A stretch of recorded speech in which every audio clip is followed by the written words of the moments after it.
오늘의 말씀은 로마서 14장 13절부터 23절까지 말씀입니다. 그런즉 우리가 다시는 서로 비판하지 말고 도리어 부딪힐 것이나 거칠 것을 형제 앞에 두지 아니하도록 주의하라. 내가 주 예수 안에서 알고 확신하노니 무엇이든지 스스로 속된 것이 없으되 다만 속되게 여기는 그 사람에게는 속되니라. 만일 음식으로 말미암아 내 형제가 근심하게 되면 이는 내가 사랑으로 행하지 아니함이라. 그리스도께서 대신하여 죽으신 형제를 내 음식으로 망하게 하지 말라. 그러므로 너희의 선한 것이 비방을 받지 않게 하라. 하나님의 나라는 먹는 것과 마시는 것이 아니요 오직 성령 안에 있는 의와 평강과 희락이라. 이로써 그리스도를 섬기는 자는 하나님을 기쁘시게 하며 사람에게도 칭찬을 받느니라. 그러므로 우리가 화평의 일과 서로 덕을 세우는 일을 힘쓰나니 음식으로 말미암아 하나님의 사업을 무너지게 하지 말라. 만물이 다 깨끗하되 거리낌으로 먹는 사람에게는 악한 것이라. 고기도 먹지 아니하고 포도주도 마시지 아니하고 무엇이든지 내 형제로 거리끼게 하는 일을 아니함이 아름다우니라. 내게 있는 믿음을 하나님 앞에서 스스로 가지고 있으라. 자기가 옳다 하는 바로 자기를 정죄하지 아니하는 자는 복이 있도다. 의심하고 먹는 자는 정죄되었나니 이는 믿음을 따라 하지 아니하였기 때문이라.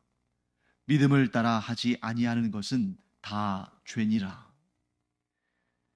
네, 우리가 신앙의 공동체를 이루고 있지 않습니까?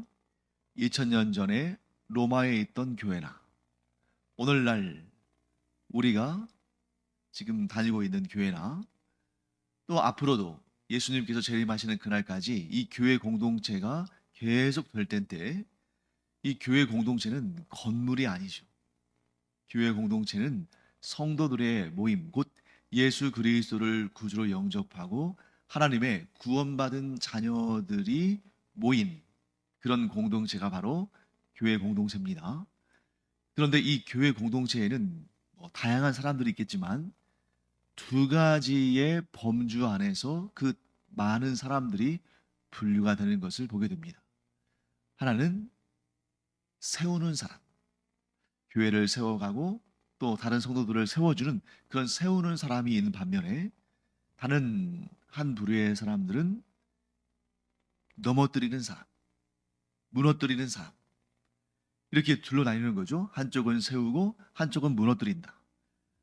자, 어제와 오늘 우리가 계속 이 내용을 살펴보고 있습니다. 우리에게 이렇게 묻는 거죠. 당신은 세우는 사람이 되기를 원합니까? 아니면 넘어뜨리는 사람이 되기를 원합니까? 당신은 세워가는 성도가 되기를 원합니까? 아니면 무너뜨리는 성도가 되기를 원합니까? 우리의 답은 너무 선명하죠. 우리는 넘어뜨리고 무너뜨리는 것이 아니라 세우고 세워주는 그런 성도들이 되어야 하지 않겠습니까? 그런데 우리가 그런 간절한 열망과 소망이 있음에도 불구하고 실제로 우리의 신앙생활, 즉 교회에서 다른 성도들과 함께 이루어가는 이 신앙생활에 있어서 그렇지 못할 때가 많이 있다는 것을 우리가 이 본문을 통해서 알게 됩니다.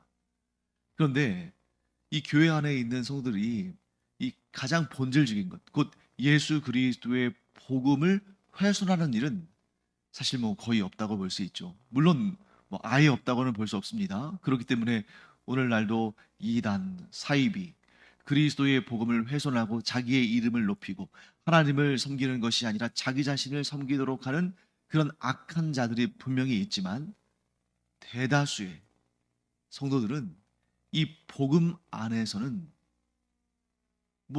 이견이 없죠. 그렇기 때문에 바울이 지금 계속 이야기하는 것은 뭐냐면 주로 지금 먹는 것에 대해서 말하지 않습니까? 그것은 뭘 의미하냐면 꼭 먹는 것만을 딱 지목해서 말한다기보다는 이렇게 적용할 수가 있겠죠. 본질적인 것에 대해서는 우리가 생명을 걸고 싸우고 승리하고 지켜내야 되지만, 비본질적인 것을 우리가 이 교회 공동체를 무너뜨리도록 그렇게 방치해서는 안 된다. 즉 비본질적인 것들이 논란거리가 되고 싸움거리가 되고 비방거리가 되고 해서 그것으로 인해서 교회가 나뉘고 갈리고 넘어지고 무너지는 것은 그것은 옳지 못하다 하고 권면하는 것입니다. 자, 왜 바울이 이런 권면을 할까요? 우리가 서신서들을 볼 때 항상 염두에 둬야 할 그런 내용이 있죠. 자, 서신서는 편지글 아닙니까? 사도들이 뭐 바울이든 요한이든 뭐 베드로든 이런 사도들이 어떤 교회 공동체 혹은 어떤 개인에게 보내는 것인데 이런 서신서들은 일반적인 안부 편지에 그치는 것은 아니에요. 물론 안부를 묻습니다. 하지만 중요한 것은 무엇입니까? 그 교회 공동체 혹은 그 개인에게 어떤 문제가 있기 때문에 거기에 대한 하나님의 답, 하나님께서 어떻게 하시기를 원하시는지에 대한 권면, 이런 내용들을 이제 적어 보내는 거죠. 그렇기 때문에 지금 바울이 계속해서 길게 이 이야기를 하는 것을 보면 로마에 있는 교회에는 어떤 문제가 있었다는 것을 알게 됩니까? 본질적인 것을 지키는 데에서는 뭐 별 문제가 없어요. 그런데 비본질적인 것으로 인해서 서로 자기의 기준으로 판단하고 비난하고 비판하는 그런 문제가 있었구나 하는 것을 우리가 알게 됩니다. 더 놀라운 사실은 2000년 전에 로마에 있는 이 교회 공동체가 경험했던 일을 오늘날 우리들도 경험하고 있다. 더더욱 놀랄 일은 앞으로 우리 주 예수 그리스도께서 재림하실 때까지 이 일은 그치지 않고 계속될 것이다. 그러므로 여러분, 무너지는 교회들, 실족하는 성도들, 복음의 본질 때문에 교회가 싸우고 다투고 무너지고 또 개인이 실족하는 경우는 거의 없습니다. 사실 예수 그리스도가 주가 아니라고 하는 사람들은 그들은 이미 기독교 교회 공동체가 아니죠. 이단 사입이고 다른 종교죠. 우리가 이 복음의 본질적인 문제 때문에 싸우고 다툴 일은 없습니다. 뭐 간혹 이제 우리가 뭐 교단의 분열 역사를 할지 교회의 분열 역사를 할지 뭐 신학교의 분열 역사를 할지 이렇게 갈라진 것들을 봐도 사실 예수 그리스도가 구주가 아니기 때문에 예수 그리스도께서 우리의 구원자가 아니라고 주장하기 때문에 그렇게 나뉘고 갈라지는 경우는 없어요. 물론 자기들은 아주 중요한 문제라고 해서 싸우고 다툽니다만 사실 조금 떨어져서 객관적으로 보면 복음의 본질의 문제가 아니라 그 본질을 설명하는 몇 가지 구체적인 사항들, 내용들, 이론들 이런 것들 때문에 갈리고 나뉘고 또 더 안타까운 것은 그런 뭐 복음과 관련된 것이 아니라 서로 감정적으로 내가 옳다, 네가 옳다. 내 주관, 내 판단에 따라서 상대방을 평가하고 비난하고 심지어 조롱하고 다투는 이런 일들 때문에 이제 갈라지고 훼손되는 거죠. 너무나 안타까운 일입니다. 특히 지금 이 로마 교회, 로마에 있는 이 교회 공동체의 문제는 뭐겠어요? 먹는 문제. 이 먹는 것은 복음의 본질이 아니거든요. 사실 이 먹는 문제에 대해서 가장 좋은 지금 바울이 이야기하기는 믿음이 강한 그러한 부류에 속한 사람들은 예수 그리스도께서 모든 죄를 사하시고 모든 것을 회복시키셔서 거룩하게 하셨으니 어떤 음식을 먹어도 문제없다. 아주 강한 믿음이고 복음을 잘 적용했죠. 하지만 구원받은 성도들 가운데도 뭔가 과거부터 지켜온 자기만의 어떤 생활 습관도 있을 수 있고 또 많은 유대인들은 이전부터 어렸을 때부터 지켜오던 그런 율법적인 관습들이 있기 때문에 그것을 하루아침에 버리기는 쉽지 않습니다. 바울의 표현에 의하면 믿음이 약한 자들이죠. 그럼에도 불구하고 믿음이 강한 자들이 그 믿음이 약한 자들이 실족하지 않도록 그들을 배려해 줘야 한다는 것입니다. 왜냐하면 믿음이 약한 자들은 아직 믿음이 약하기 때문에 배려할 만한 그런 여력은 없거든요. 그런 경우에는 힘이 있는 사람, 믿음이 있는 사람, 신앙의 경륜이 있는 사람, 더 자유로운 사람이 이 믿음이 약한 자, 자유롭지 못한 자를 위해서 자기의 자유를 조금 절제함으로 그 사람이 실족하지 않도록 그렇게 하는 것이 필요하다 하는 것을 강조하고 있는 것입니다. 자, 그리고 나서 이제 바울은 뭐라고 말하냐면 그렇게 해야 하는 이유가 우리가 서로 이렇게 비본질적인 것 때문에 싸우고 다투고 해서는 안 되고 복음의 본질이라면 우리가 생명을 걸고 싸워야 되지만 비본질적인 거라면 서로 양보하고 용납하고 보듬어 주고 그래서 다투지 않고 그렇게 해야 한다고 지금 주장하잖아요. 그 이유는 16절에 그러므로 너희의 선한 것이 비방을 받지 않게 하라. 자, 너희의 선한 것이 비방을 받지 않게 하라. 참 좋은 말이잖아요. 그런데 뭐 어려운 단어도 없죠. 하지만 이 부분을 해석할 때도 그렇게 쉬운 것이 아닙니다. 자, 너희의 선한 것이 비방을 받지 않게 하라. 했을 때 그 선한 것이 뭐냐? 자, 너희가 서로 싸우지 않음으로 말미암아 너희가 선한 일을 할 때에 그것이 가식적인 것이 아닌 것처럼 그렇게 보이도록 하라. 뭐 이렇게 해석하는 분도 있을 수 있겠어요. 하지만 이 부분은 이런 것입니다. 여기에서 선한 것이 뭐냐? 너희의 선한 것이 비방받지 않도록 하라. 즉 너희가 책망받을 일이 없음으로 말미암아 너희의 선한 것이 비방을 받지 않도록 하라 했을 때 그 선한 것은 뭐냐? 답은 거의 대부분 가까이에 있습니다. 그래서 그 다음 절 17절 말씀을 볼까요? 하나님의 나라는 먹는 것과 마시는 것이 아니요 오직 성령 안에 있는 의와 평강과 희락이라. 어떤 개념이 나옵니까? 하나님의 나라. 즉 우리 그리스도인은 선한 일을 하는 사람들인데 그 선한 일이 뭐냐면 그리스도의 복음으로 말미암아 하나님의 나라가 확장되게 하는 것입니다.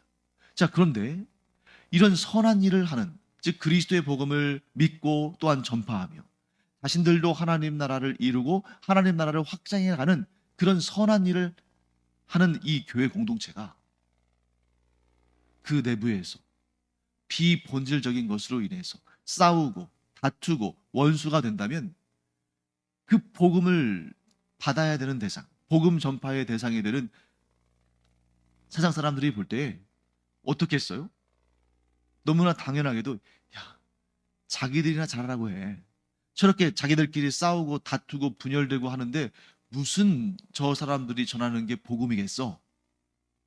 하면서 그 비본질적인 영역에 있어서의 싸움이 이 본질적인 영역, 곧 예수 그리스도의 복음과 그로 말미암아 확장되어질 하나님의 나라에 대한 아주 부정적인 인식, 본문에 따르면 비방을 받는 그런 안타까운 결과를 가져오게 된다 하는 것을 보게 됩니다. 정말 그렇지 않겠어요? 교회 어떤 교회가 뭐 그 교회에서 뭔 악한 뭐 사이비 집단이 말하는 것 같은 뭐 그런 뭐 시한부 종말론이랄지 뭐 그리고 또 비윤리적인 것이랄지 그런 것을 가르치지 않겠죠. 그런 것을 전파하지 않겠죠. 정통 교회가 온전한 복음을 전파하는데 그런데 그 교회가 뭐 이런저런 비본질적인 문제로 인해서 성도들이 서로 싸우고 다투고 분열되고 그런다면 그 주변에 있는 믿지 않는 사람들이 어떻게 보겠습니까? 그들이 지니고 있는, 그들이 믿고 있는 그 복음이 참된 복음이라고 생각할까요? 그렇지 않겠죠. 그러니까 그 복음 자체는 참된 복음인데 그 복음을 전하는 사람들이 그렇게 다투고 싸우고 미워하고 원수 되어지면 그들이 전하는 복음마저도 그 순수한 복음마저도 비방을 받게 된다.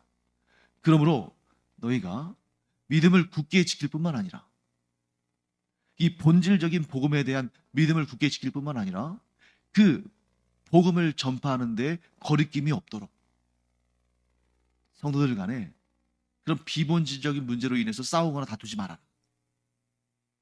그것이 단지 너희들 가운데의 싸움과 다툼으로 끝나지 않고 복음이 전파되는데 방해가 된다 하고 이야기하는 것입니다. 사랑하는 성도 여러분, 이 문제는 오늘날 우리에게도 동일하게 적용이 되고 예수님께서 재림하시는 날까지 계속 되어질 겁니다. 그러므로 우리는 조심해야 되죠. 사탄이 우리의 교만과 죄성을 틈타서, 우리의 욕심과 이기심을 틈타서 나를 높이려 하고 다른 성도들을 낮추려 하고, 나를 내세우려고 하고 다른 성도들을 비방하려 하고, 내 기준으로 다른 성도들을 판단해서 그들을 정죄하려 하고, 이런 마음을 우리 가운데 막 일어나게 할 때 우리가 이것이 사탄의 역사라는 것을 알고 또 내 안에 그러한 사탄이 들어올 만한 그러한 죄성이 있는 것을 깨달음으로 더욱 힘써서 내 자신의 그 연약한 부분들을 돌아보며 우리가 스스로에게 잘 선포해야 됩니다. 형제를 내 기준에 맞춰서 비판하고자 하는 마음을 잠재우는 일, 다스리는 일, 통제하는 일, 이런 일들을 우리가 계속 해 나가야 한다는 것이죠. 사랑하는 성도 여러분, 우리가 뭐 사소한 일로 싸우고 다툴 때 그냥 그 일에 너무 몰두하다 보면 뭐 이런 사소한 일 때문에 싸우는 것이 뭐 교회에 큰 문제가 생기겠는가 할지 모르지만 사도 바울의 가르침에 따르면 그런 사소한 부분에 있어서의 다툼과 언쟁과 비난과 비판이 결국 우리가 전하는 이 본질적인 가장 중요한 복음의 진로를 막는 것이 된다. 그러므로 성도는 항상 자기 자신을 향해서는 좀 단정하고 엄격하고 경건하고 해야 되지만 다른 이들을 향해서는 그가 행하는 일이 뭐 본질적인 문제, 즉 복음을 훼손하는 문제라면 단호하게 싸워야 되겠지만 이것이 복음의 본질적인 문제가 아니라면 너그러워야 한다. 그가 연약할수록 더욱 너그러워야 한다. 왜 그래야 됩니까? 우리가 그렇게 해서 구원을 받았거든요.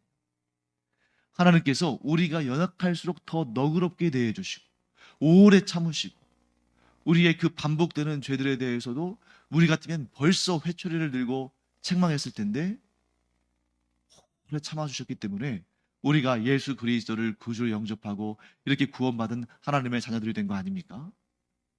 내가 하나님께 그런 은혜를 얻었다면 이제 나도 교회 안에 있는 그런 연약한 지체들에 대해서 그런 너그러움을 가져야 한다 하는 것을 우리가 보게 됩니다. 그래서 19절 말씀 보시면 이렇게 또 권면하죠. 그러므로 우리가 화평의 일과 서로 덕을 세우는 일을 힘쓰나니. 자, 화평. 복음을 훼손하는 자들과는 화평할 수 없지만 이 교회 공동체 안에서 하나의 복음, 하나의 믿음 가운데에서 신앙생활하고 있는 성도들과는 화평해야 된다. 화평하지 못하면 그 틈을 타고 사탄이 들어와서 교회를 어지럽힐 뿐만 아니라 그 다툼의 결과는 복음이 세상에 전파되는 일을 막는 것이다. 그러므로 우리가 이 교회 공동체를 세우고 이 땅에 하나님의 나라를 확장하는 그 일에 쓰임받아야 할 우리가 교회 공동체를 무너뜨리고 하나님 나라 확장을 막아서는 그런 자들이 되어서는 안 되겠다. 그러므로 우리가 화평의 일, 즉 교회 공동체 안에 믿음의 공동체 안에서의 화평을 이루는 일에 힘쓰고 서로 덕을 세우는 일을 힘써라. 자, 덕을 세운다는 것은 뭐겠습니까? 서로에게 좋은 길로 가도록 내가 때로는 희생도 하고 헌신도 하고 섬기면서 그렇게 하나님께서 기뻐하시는 일이 이루어지도록 내가 먼저 앞장서는 것, 그것이 바로 덕을 세우는 일인데 그 덕을 세우는 일을 서로 해라. 어느 한쪽만 일방적으로 하지 말고 서로 해라. 즉 서로 사람이기 때문에 우리가 불완전하기 때문에 눈에 거슬리는 일들이 왜 없겠어요? 내가 상대방이 눈에 거슬리면 그 사람도 나를 눈에 거슬리게 볼 가능성이 100%입니다. 그러니 그런 경우에 서로 다투는 것을 택하지 말고 서로 싸우고 서로 비난하고 서로 언쟁하는 것을 택하지 말고 서로 덕을 세우는 길을 택하라. 무엇을 위해서? 본질적인 일을 위해서, 복음을 위해서, 하나님의 나라의 확장을 위해서, 즉 선한 일을 위해서 그렇게 하라 하는 그런 권면의 말입니다. 그리고 마지막으로 이 부분 볼까요? 좀 어려울 수 있는데요. 22절, 23절 말씀, 오늘의 말씀의 결론 부분이죠. 내게 있는 믿음을 하나님 앞에서 스스로 가지고 있으라. 자기가 옳다 하는 바로 자기를 정죄하지 아니하는 자는 복이 있도다. 자, 무슨 말이냐면요. 이 2000년 전의 상황을 우리가 본다면, 자, 어떤 사람은 믿음이 있는 사람이에요. 근데 믿음이 있는 사람이 또 이 본문의 표현대로 하면 믿음이 강한 사람입니다. 그것은 뭐예요? 예수 그리스도께서 정결케 하셨으니 무엇이든지 먹는 일에 거리낌이 없다. 그러니까 이 사람이 예를 들어서 우상에게 바쳐진 고기를 먹어도 나는 예수님을 믿는 사람이기 때문에, 내가 우상을 섬기는 것이 아니기 때문에 나 아무 문제 없다. 내가 우상 섬기는 거 아니기 때문에. 자, 그런 사람이 다른 좀 믿음이 연약한 성도들, 채소만 먹는 성도들, 그런 성도들로 인해서 자기 자신을 절제하면서, 그런 믿음은 있지만 절제하면서 그들과 함께 있을 때는 그들의 눈높이에 맞춰서 자신도 채소만 먹습니다. 자, 잘한 거예요. 덕을 세운 겁니다. 상대방을 실족시키지 않기 위해서. 그런데 그렇다고 해서 자기의 그 강한 믿음, 예수를 온전히 믿음으로 말미암아 주님께서 거룩하게 만드신 것을 속되다 하지 않는 그런 믿음까지 버릴 필요는 없다는 거죠. 아니, 버려서는 안 된다는 것입니다. 나는 주 안에서 내가 얻은 믿음의 확신을 계속 견고하게 붙들고 있어야 돼요. 단, 그렇게 믿음이 연약한 자들을 바라볼 때는, 그들과 함께 있을 때는 그들의 눈높이에 맞춰져서 그들이 실족하지 아니하도록 내가 그런 고기를 먹지 않고 함께 채소를 먹는 그러한 절제를 해야 한다는 겁니다. 누구보다 사도 바울이 이런 생활을 했기 때문에 로마 교회에 있는 성도들에게 이렇게 권면할 수 있는 겁니다. 바울은 뭐라고 말합니까? 내가 유대인들에게는 유대인과 같이 되었으니, 그 목적은 유대인들 가운데 한 사람이라도 더 얻기 위해서다. 즉 유대인들 가운데 한 사람이라도 더 이 복음을 영접하고 구원받도록 하기 위해서 유대인들과 함께 있을 때는 그들에게 내가 이상한 사람으로 비춰져서 그들로 하여금 나를 거리끼게 하거나 실축하지 않도록 내가 그들과 같이 되었다. 또 이방인들에게 있어서는 내가 이방인들과 같이 되었다. 그 목적은 그 이방인들 가운데 한 사람이라도 더 얻기 위해서, 즉 그들 가운데 복음을 영접하고 구원받는 사람이 한 사람이라도 더 생겨나게 하기 위해서 내가 얼마든지 내 마음대로 내 믿음의 그 범주 내에서 내가 자유로움 가운데 얼마든지 할 수 있는 그 일들도 내가 절제하고 그들에게 맞춰주었다. 복음의 본질에 관해서는 나는 목숨도 걸고 싸우고 내 목숨도 내어놓을 사람이지만, 그 본질적인 것이 아니라면 그 본질적인 복음을 잘 전달하기 위해서 그 사람들에게 맞춰줬다. 그래서 그들에게 너그럽게 대하고 그들과 화평하고 그들에게 덕을 세웠다. 이게 바울의 삶의 모습을 설명한 내용이죠. 사랑하는 성도 여러분, 나는 내 믿음 지킵니다. 또 내 믿음 가운데 자유할 부분들은 자유합니다. 그럼에도 불구하고 같은 믿음을 가지고 있는 성도들 가운데 아직 그 정도의 단계까지 이르지 못한 성도들과 함께 있을 때는 그들의 눈높이에 맞춰주는 것, 그것이 곧 화평을 이루고 교회가 분열되는 것을 막고 덕을 세우는 것이기 때문에, 그래야만 그도 세워지고 또한 교회 공동체가 무너지지 않으며 나아가 우리가 하는 선한 일, 곧 복음을 증거하는 일이 더 큰 힘을 얻게 된다. 즉 내가 약해서 져주는 것이 아니라 내가 강하기 때문에 더 너그럽게 대하고 더 절제하고 져주는 것이다. 강한 자가 이렇게 베풀어야 그 공동체 안에 화평이 있고 덕이 세워지고 하나됨이 있고 결국 그것은 복음의 진보에, 즉 하나님 나라 확장에 참 귀하게 쓰임받는다. 그러므로 내가 복음의 전파를 위해서, 하나님 나라 확장을 위해서 이렇게 희생하고 양보하고 너그럽게 대하고 하나됨을 위해서 애쓰면 하나님께서 그를 얼마나 기뻐하시고 그를 얼마나 존귀하게 사용하시겠는가 하는 것을 우리가 알게 되는 것입니다. 사랑하는 성도 여러분, 우리가 약해서 지는 것이 아니라 우리가 강해서 져주는 그런 성도들이 되기를 간절히 축원합니다. 기도하겠습니다. 하나님 감사합니다.